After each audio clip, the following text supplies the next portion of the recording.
Welcome to Bitcoin world media, जहां हम करेंगे क्रिप्टो की बात आपके साथ।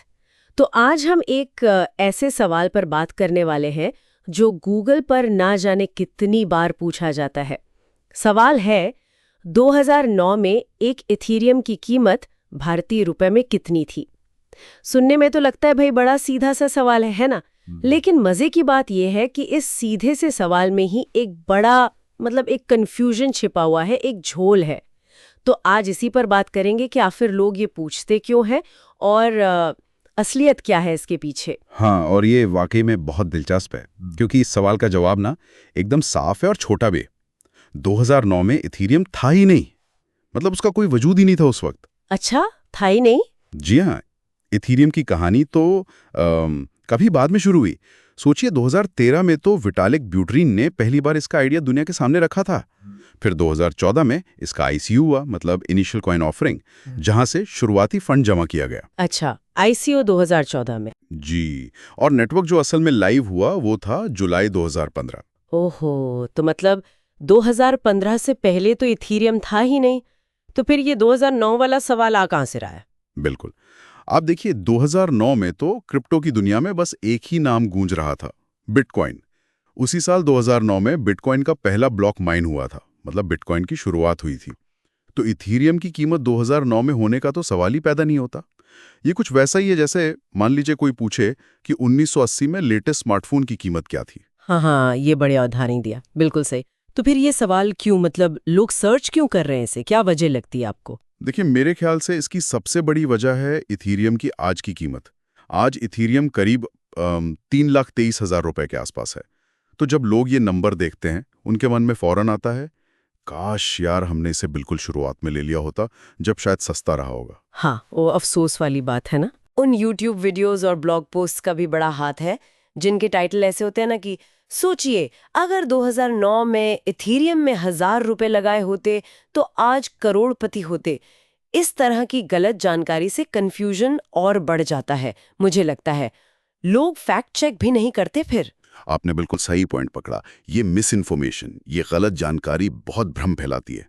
लेकिन अगर हम उस क्या कहते हैं काल्पनिक 2009 से बाहर निकलकर आज की हकीकत देखें ना, तो इथीरियम बिटकॉइन के बाद दुनिया की दूसरी सबसे बड़ी क्रिप्टो करेंसी है। जैसा हमने बात की, कीमत 3.23 लाख रुपए के आसपास है और इसकी कुल मार्केट वैल्यू वो 451 बिलियन डॉलर से भी ज्यादा है। बाप रे, 451 बिलियन डॉलर्स, ये तो बहुत बड़ा आंकड़ा है। जी हाँ, ये आंकड़े इसकी आज की अहमियत साफ दिखाते हैं। तो ये तो हुई कीमत की बात। लेकिन क्या इथीरियम सिर्फ महंगा होने की वजह से ही इतना बड़ा है, या इसके पीछे कुछ टेक्नोलॉजी वाली बात भी है? बहुत अच्छा सवाल है ये, क्योंकि देखिए इथीरियम की असली ताकत सिर्फ इसकी कीमत नहीं है।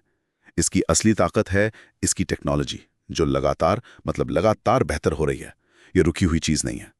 जैसे मिसाल के तौर पर 2022 में एक बहुत बड़ा अपडेट आया था, द मर्ज नाम से। हाँ हाँ, सुना था द मर्ज के बारे में। जी, उसमें इथीरियम ने अपना पुराना सिस्टम जो ज्यादा बिजली खाता था, प्रूफ ऑफ वर्क, उसको छोड़कर एक नया कम बिजली खाने वाला सिस्टम अपनाया, प्रूफ ऑफ स्टेक। आसान भाषा में कहें तो ये पर्यावरण के लिए भी एक बहुत पॉजिटिव कदम था। अच्छा, ये तो वाकई काफी बड़ा बदलाव था। और भी कुछ ऐसा हुआ है हाल फिलहाल में? हाँ बिल्कुल। इसी साल 2024 में डेनकुन अपग्रेड आया। इसने क्या किया कि इथीरियम के ऊपर जो दूसरी लेयर्स बनी हैं, जिन्हें लेयर 2 नेटवर्क कहते हैं। अच्छा, लेयर 2। जी, उन पर ट्रांजैक्शन करने की फीस को काफी बहुत कम कर दिया। ये लेयर 2 नेटवर्क्स एक तरह से इथीरियम के ऊपर बने हुए तेज हाईवे जैसे हैं, जो ट्रैफिक कम करते हैं और खर्चा भी घटाते हैं।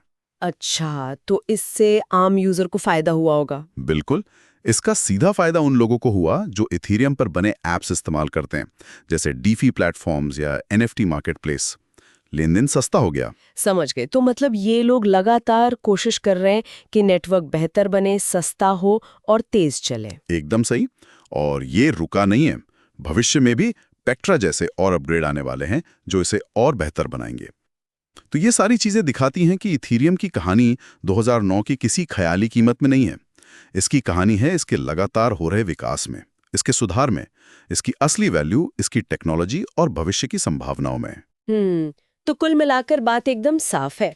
2009 में एक इथीरियम की कीमत कुछ भी नहीं थी, शून्य भी नहीं, क्योंकि वो था ही नहीं। उसकी यात्रा तो 2015 से शुरू हुई और आज वो टेक्नोलॉजी के दम पर यहाँ तक पहुंचा है। जी हाँ।